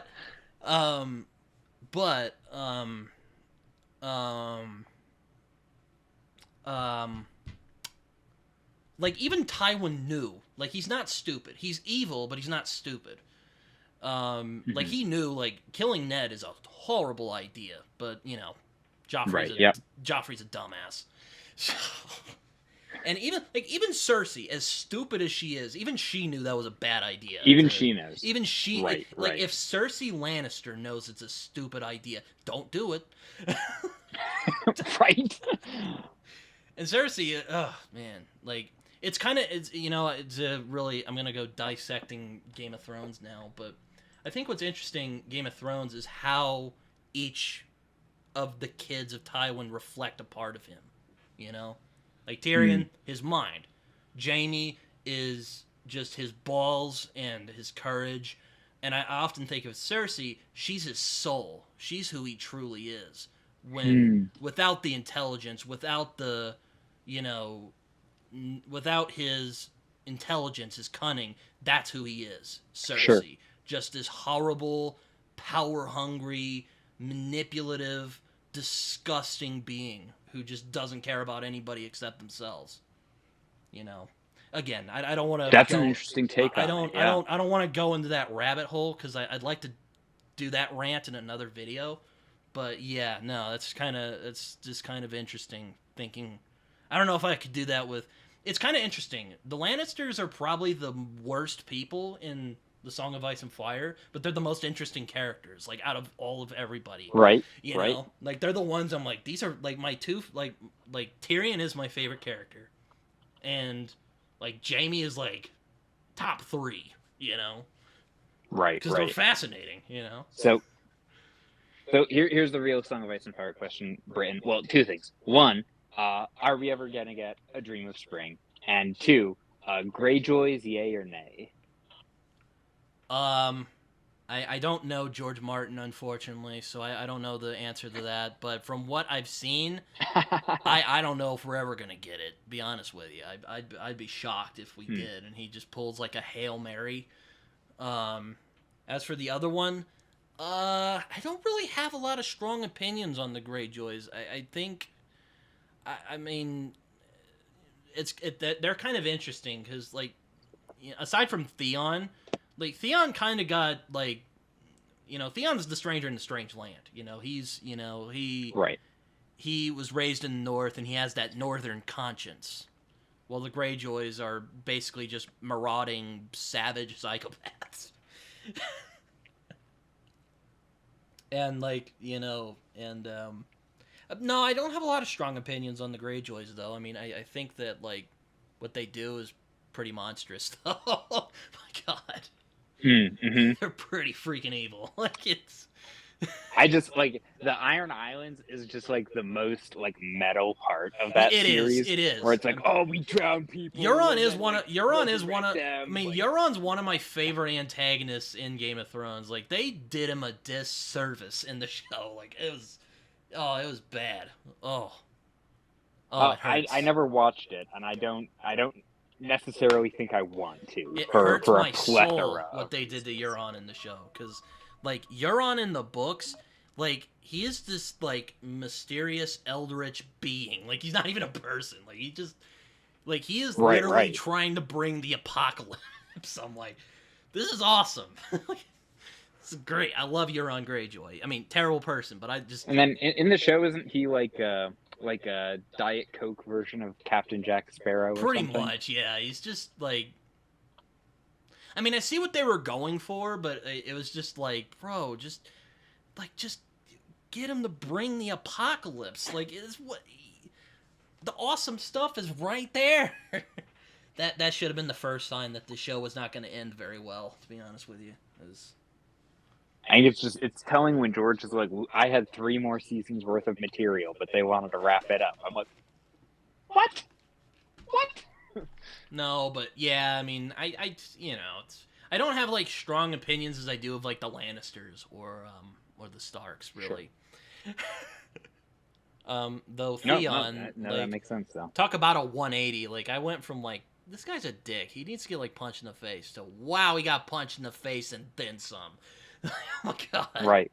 Like, oh man, Well, and it's a similar thing to like what we were talking about Cormac McCarthy earlier, where like I said with I've almost felt like crying the whole time that I've been reading Child of God, because like the main character is I forget his name, but the main character is incredibly revolting. Like he's obviously a disgusting person, and yet McCarthy is so honest with how he writes him that like it's heartbreaking, and you feel for how lonely he is and how much he lacks connection and how despised he is by people for things that aren't his fault, let alone for the things that are his fault. And I mean, in a similar, like in that feeling of empathy, like you get that a lot with how George Martin writes, like with Theon, where I don't think most people end up liking Theon the way they do Jamie by the end of, He's kind of the a 5 cocky books so jerk. far. Like, But I think a lot of us have known a Right. Theon. That's why I think a lot of people hate him at first.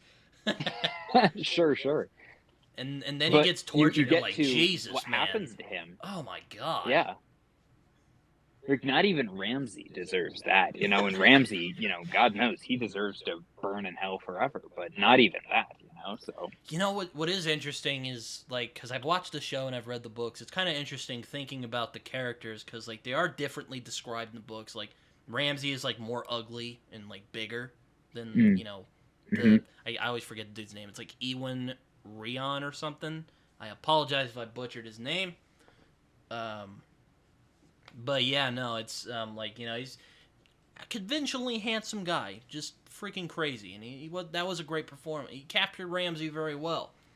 But I will say, I mean, which is kind of why I kind of put Game of Thrones below something like American Gods, is because even though George is very much deconstructing the genre, he still very much plays in the genre. Like Ramsay, ugly. Sure.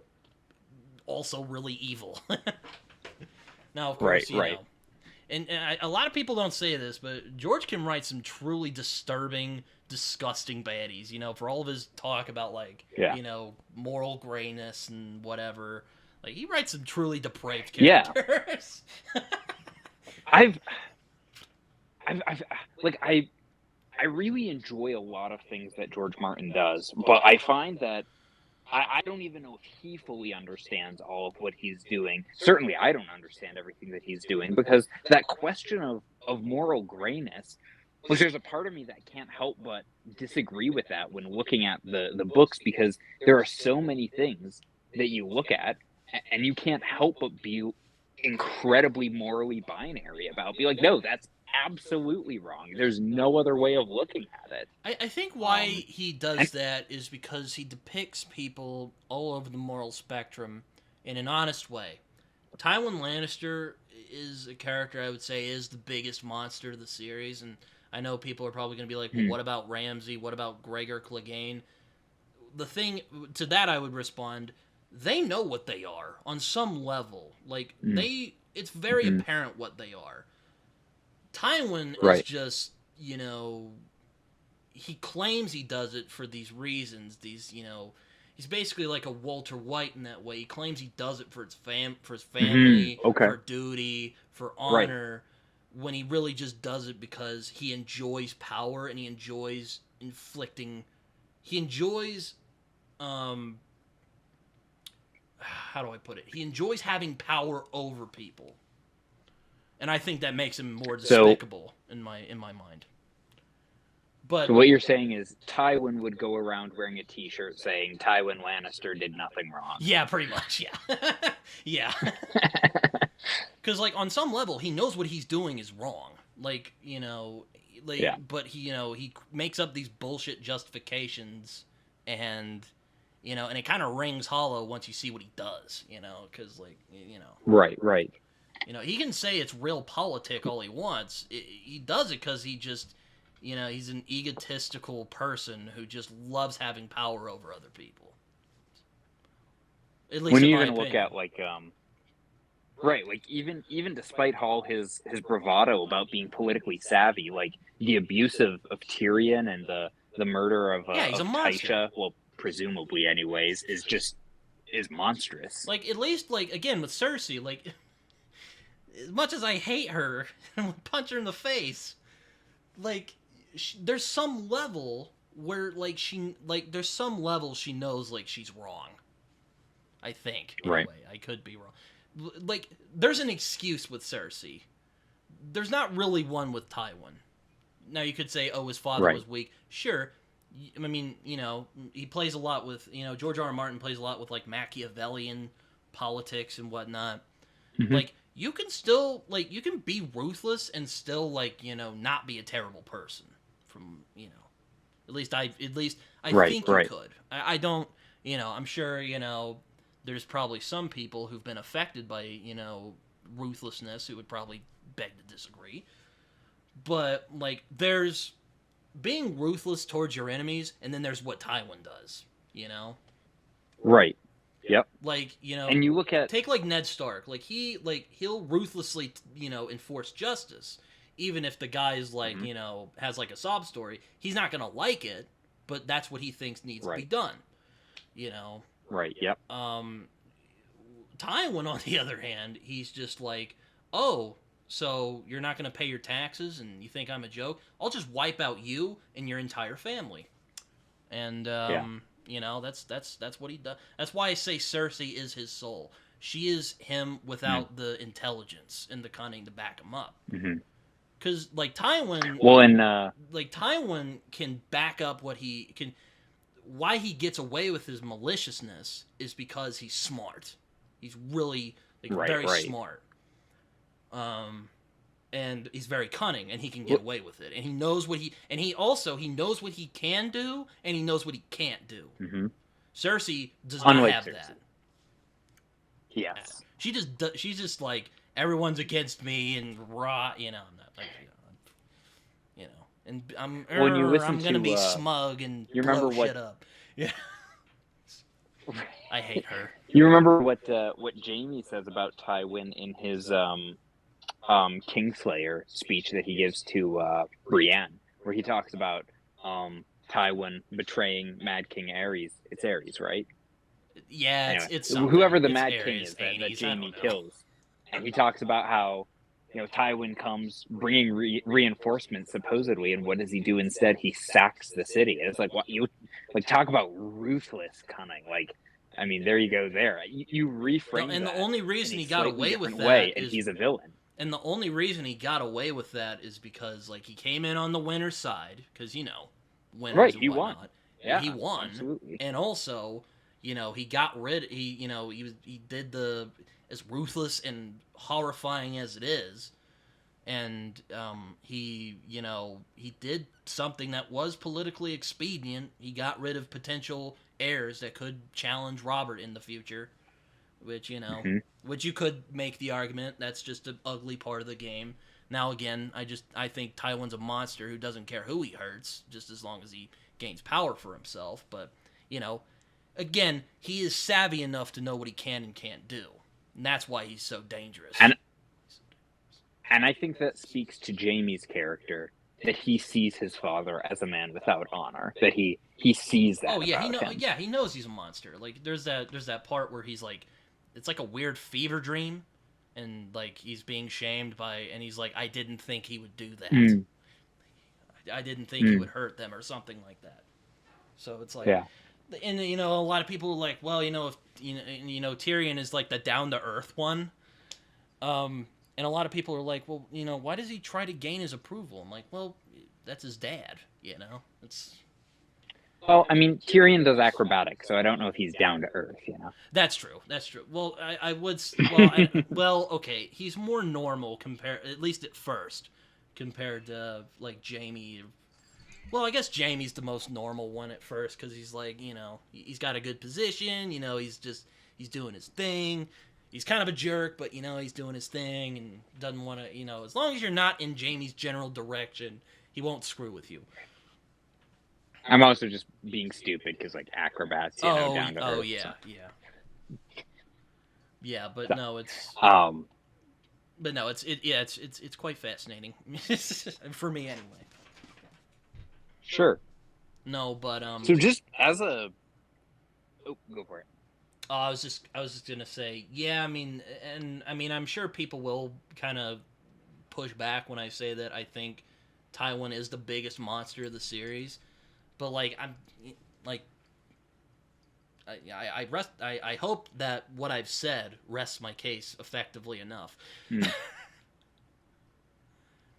Yeah, well, and I think all the monstrous seeds that you see in all the Lannister children and grandchildren, you do But see that root in Tywin. I guess the point that the initial point I was trying to make is that I think the moral grayness thing that people talk about is because George isn't afraid to depict people who are either good or evil as being regular people that have Mm-hmm. desires and wants, and they have things that they care about. Like Tywin, monster, but he still loved his wife. As you can say whatever you want about that, but from all accounts, like, he genuinely loved his wife. He is capable of humanity. Right, right. And Ned, he's not perfect. I mean, oh god. And yet the schism on Ned Stark's honor, his bastard son, like that is one of the coolest like reaffirmations of who Ned Stark is, where it's like, oh, like, God, I love this man so much. Like, I want to be Ned Stark when I grow up. No, Ned, well, I mean, yeah, if there are flaws, like, yeah, his bride definitely blinds him from the fact that, some people are just not gonna do what you... Like, Ned's ultimate failing is that he expects people to act like he does, Basically, Sure, yep. He can't comprehend someone being, like, selfish or, like, evil. Right. That's ultimately what undoes him. Mm-hmm. And also just Joffrey, because, like, if I remember right, they weren't even going to kill him. They were just going to, like, send him to black and humiliate him a little bit. Yeah. But just, again, what undoes him is just, like, he was too good of a person. He couldn't make it in the Westeros game. Because, like, you have to be a little ruthless to make it in Westeros. It's not like in the North where you can just kind of walk around and be like, the guy who swings the sword should execute the guy. You can't do that. Which is why Game of Thrones is so good. Is because it's that cultural incomprehensibility. Where you're like, what? Yep. Yeah. But yeah, no. And of course, I mean... So you meant just kind of on a... It's kind of a foil thing. Tywin lost because he was too evil. While, like, and Ned, because I compared the two a lot, because they both are, I mean, I wouldn't call them similar. They're foils, I would say. I don't think they're like they're both like patriarchs of a house in that way. Right. But they're just the exact opposite in terms of personality and temperament. Tywin lost because he was too much of a monster. And Ned lost because he was too good of a person. So, Like, you think about that. If Tywin had... Because Tywin ultimately, like, ruins things for Tyrion and Tysha. Not because... Like, really not even because he's worried about shame coming on his family, because, like, Tyrion's already shamed his family by being a dwarf. Like, all right, just let him go off and have his little, like, fairy tale life with this peasant girl. Like, what's the harm in that? That's one of the reasons why I think he's the biggest monster to the series, is because, like, he doesn't do that because it's expedient. He does that because he's just a spiteful man, and he hates Tyrion for killing his wife, even though, like, that's not how that works. Like, he didn't do it deliberately. The only net positive, right, like, the only net good from that situation is to have Tyrion then be a political pawn that Tywin can use. Which, ultimately, if Tywin lets Tyrion go off and have his little fairy tale life with Tysha, he doesn't get off sitting on the toilet, one night. So, like, Tywin would have had control of King's Landing, come, like, whatever that is, 10, 20 years later, if he hadn't been, like you said, such a monster. Yeah, no, it's a, yeah, he's interesting. I just like comparing the two, because, like, it's basically, like, again, they're foils of each other in a lot of ways, because, Tywin is more ruthless, but, like, it never occurs to him that if you're not going to treat them nicely, they won't give a shit about you. Like, once you're dead, you're screwed. Right. And that's ultimately what happens. Right. Well, it's like the saying of it doesn't profit you to gain the whole world and lose your own soul. Exactly. If you've got nobody watching your back, then like, all right, what's the good of being a ruthless Machiavellian schemer like so many of these? Yeah, no, but yeah, the initial point I was making is that he's not afraid to show them as people rather than just like binary, like there's not really a Sauron. Well, I guess the Night King is technically Sauron, but I don't know. But also, Night King isn't in the books, Or well, yeah, I guess not. No, but well, I guess the White Walkers are kind of like Sauron because they're this force that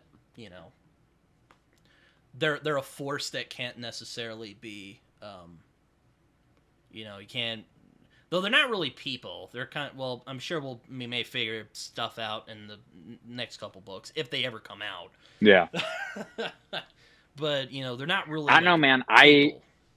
I was convinced for about 5 minutes there Winds of Winter was coming out or was going to be finished this year. So who knows? Maybe it still will be. Well, I will say, you were asking earlier if I think Dream of Spring is coming out. I do agree with Jimmy that I do think that we will get a version of Winds of Winter. I don't know what it'll look like, but I think we'll get a version of it. I don't know how that's going to happen, but, it's just...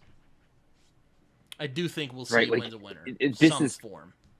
Right, like, this is too big. Like, even if we just get, like, a Fire and Blood version of the ending of the series, like, it's too big for it just to end with nothing, Yeah, it would really disappoint me, because I do love Game of Thrones. I do love A Song of Ice and Fire. It's one of my favorite fantasy series. It would really suck if we didn't get an ending. Yeah. Now, So, Britton, I should... Oh, sorry. What were you going to say? Yeah, I was just going to say I should wrap up at the 30 here, so just giving us a bit of a head start. Okay. But I was curious. I was about to say, if there's anything else you want to ask me, since this is kind of, you're asking me stuff, feel free, man. Yeah. No, I was curious, just to be a little contrarian here. You said that you like talking about mostly positive things. What are a couple, like, book hot takes that you have, though? Oh, man. Let me think. I don't know if you've ever read The Handmaid's Tale, but I don't really like The Handmaid's Tale. I remember not liking The Handmaid's Tale when I read it, so that might be a bit of a hot take. Okay. Again, I try not to read stuff I dislike. Let me look at my disappointment books list on Goodreads and see if that like jogs my memory.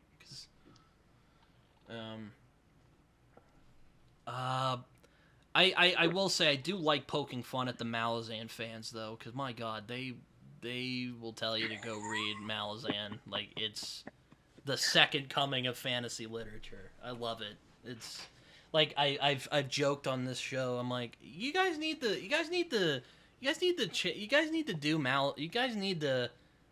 pitch Malazan better, because when you say it's difficult to read, people aren't gonna read it. If you say it's difficult to read and it's about compassion, it's like, well, what the hell does that mean? Like, that tells me nothing. No, let me look here. I'm sure there's probably some like. One is there's this horror book called The Devil Takes You Home that I notoriously don't like. Okay. But that's, I don't know how well versed you are in horror, so I'll keep that out. Not very well. Another horror hot take. I'm not a big fan of H.P. Lovecraft. At least his writing, anyway. I like a lot of his like concepts. I like the Cthulhu mythos, but I'm not really a big like his actual stories. I'm not quite fond of. I recently read At the Mountains of Madness, and I had a similar experience where I'm like, I get what he's going for, and I like that, but I found the actual book itself to be not what I expected it to be. And like even then, like I'm not like, I understand, like I make fun of his prose style a lot. I understand what he's doing with his prose style. It's not like he just well, for one, that's kind of how he talks from what I've read of his like personal letters. But like he's also trying to create like this weird vibe, and it works, but I just don't like it. I personally don't like it. And I don't mind ornate prose, you know, like there's some books that I really enjoy that are very ornate. It's just I find he's trying too hard at points. But I digress. Anyway. Sure. What else? What else? I mean, I don't like the Communist Manifesto. It's probably gonna make some like Marxists pretty upset. But I don't know if that's a. I don't know if that's a. It's a. I don't know if that's really a hot take. Like, I'm not gonna like. I don't know if I've. I don't know if I've.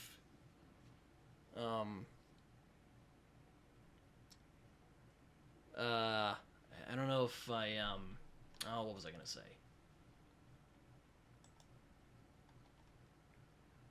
Let me see.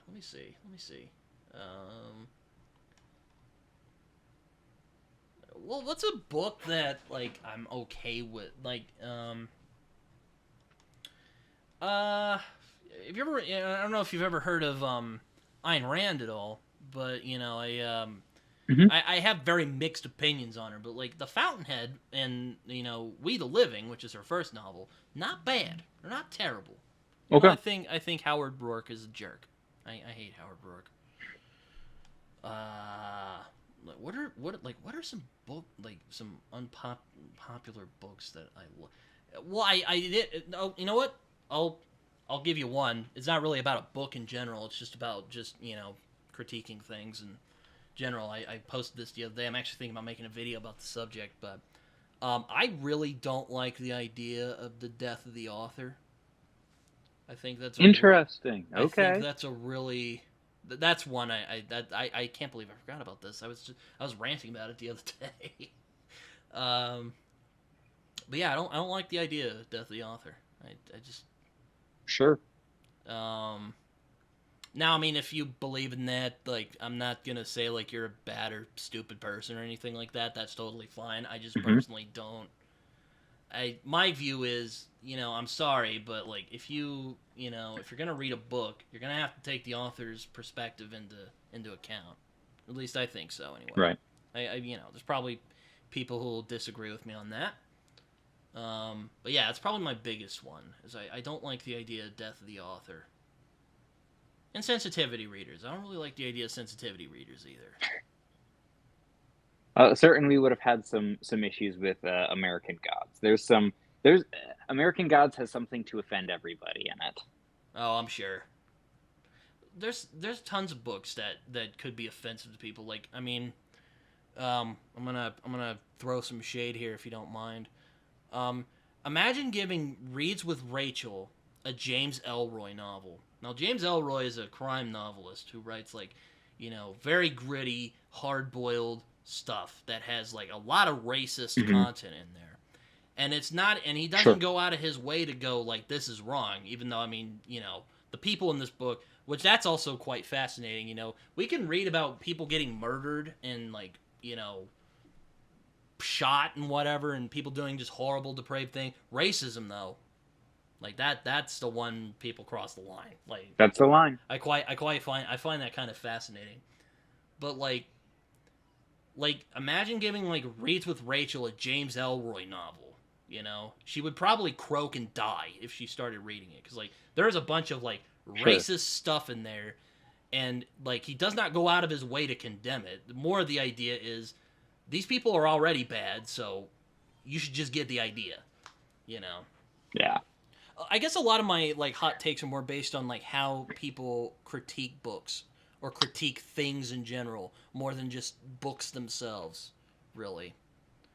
Because like more of the time, that makes sense. Because I watch a lot of reviews and I've seen how people do it, and you know you gain opinions about them from after a while. Anyway. So yeah, no, that makes sense. No, well, Britton, I should probably wrap it up here. Yeah, no, I really appreciate you having me on. I was about to say, yeah, I'm probably going to get something to eat in a little bit. I haven't eaten yet this evening. But, Sam, thank you for coming on here, man. This was great. I had a Thanks for inviting me. Yeah, I appreciate it. I know I'm smaller as far as a channel goes, but I appreciate the conversation. It's been a lot of fun. I'm really hoping this we could do more. I mean, I don't know. I mean, maybe I'll get, if I eventually get to, I'm probably eventually going to get to Book of the New Sun. But if I when I eventually make that video, I'll keep you in mind for that. We'll probably talk about it. Yeah, let me know. Probably have plenty of things to say. But yeah, before I let people go, if you have social media, feel free to share it. Yeah, I've got ISamwise, which is my YouTube channel, and then I'm on Instagram, but it's basically just to put people towards my my YouTube channel. I think my Instagram's called Books and Bathrobes. So Yeah, I was gonna say earlier, that's a pretty cool name too. You could have gone with that, but I like ISamwise too, so it's fine. Like books and you have like the nice bathrobe on. You could just like sit in a nice, comfy chair, and it'd be a whole shtick. It'd be fun. But anyway, no. Anyway, thank you for coming on, man. This was fun, even though there were the technical difficulties at first. But no worries, I have editing software. All right. But anyway, I appreciate it. Take care, everyone. I hope you guys enjoyed this video or this conversation. Until next time. Until next episode. All right.